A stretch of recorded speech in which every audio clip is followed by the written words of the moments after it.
As some of you may know, Chloe, our 20-year-old daughter, was diagnosed with Potocki-Lupski Syndrome when she was about 2 years old. Potocki-Lupski Syndrome is caused by a duplication of a part of chromosome 17. And within that region, there's a gene called RAI1. RAI1 produces retinoic acid.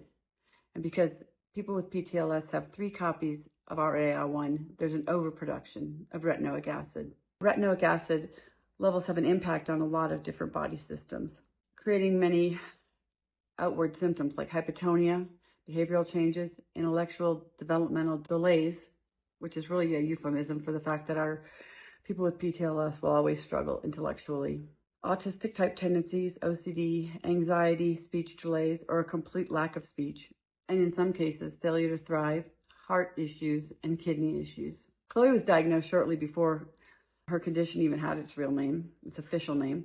It was called 17p11.2 duplication back then.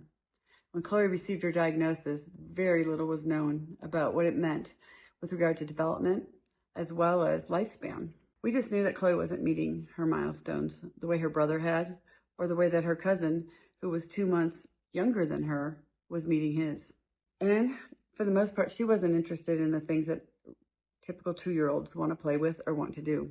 And I remember it like it was yesterday, sitting in the genetics office, as he told us a little bit he did know about this duplication and what it meant to Chloe's life.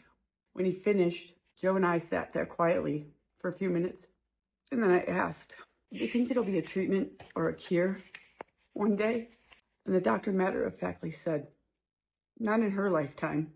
That hit my mama heart in a way that nothing ever had. I asked about 1 million more questions, and about gene therapy, which was really new at the time. And I said, "What about the possibility of that?" And he told us that gene therapy was in its infancy and it wouldn't be used in humans in time for Chloe to benefit from it.